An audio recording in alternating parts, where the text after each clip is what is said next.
The sun is coming up. It is early morning, and Odysseus' son Telemachus puts on his tunic and mantle slung with a sword belt and a new-edged sword, and ties his smooth feet into rawhide sandals. He leaves the room with the god's brilliance upon him.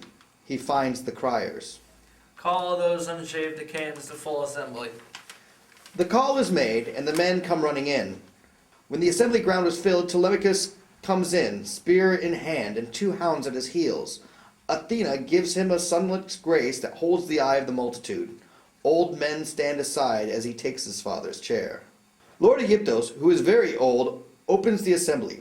His son Antiphus had served under Odysseus in the decked ships to the wild horse country of Troy.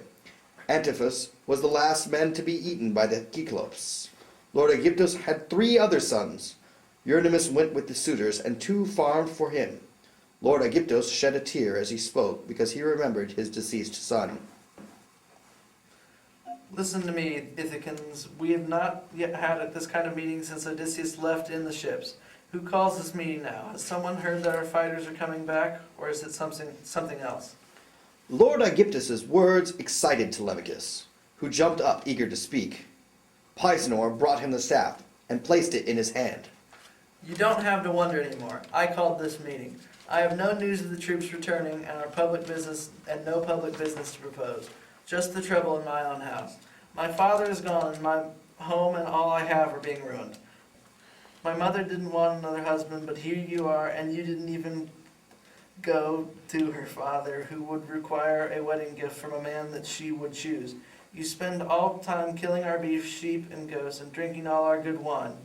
This whole thing is out of control. My house is being plundered. Aren't you angry? Aren't you ashamed? People are talking about us. Don't you fear the wrath of the gods? He threw down the staff with his eyes in tears. What high and mighty talk! You want to shame us and humiliate us. This given each of us reason to hope, but she was thinking the opposite. Let me tell you what she has done. She told us she had to weave a shroud for Odysseus, so we agreed to wait until she had finished the shroud. For 3 years, almost 4, she worked during the day and night to weave, but now we know that at night she unwove it. She deceived us. Here is what we want. Make your mother leave her house, or make her marry the man her father says, or the one she wants. Penelope has a fine mind, but this time she has used it unwisely. We can wait because we are not going anywhere until she agrees to marry one of us. Antinous, how could you ask me to banish my mother, who bore me and took care of me? My father is either dead or far away, and I would pay dearly if I sent her back to her father.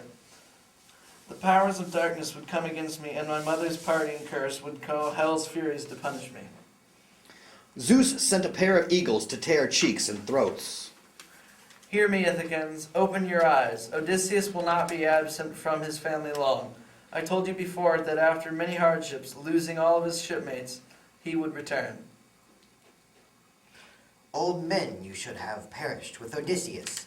I advised Telemachus to send Penelope to her father and let them arrange a wedding. Until he does this, courtship will continue. I'm going to look for anyone who can tell me if my father is alive. If he is dead, we will give him funeral honors. Then we will give my mother another husband. You will all have forgotten the gentle father Odysseus that ruled you. You all believe that he will not return. Worse, no one is doing anything to stop the plunder. Mentor, stop talking and let all of us go on about our business. Telemachus went to the shore and washed his hands in the foam of the gray sea and said a prayer. Telemachus, you're much like your father, and everything is going to be all right. Get provisions, and I will be with you to find your father. Get over yourself. Come and feast and drink with us. Antinous, I cannot drink with these people.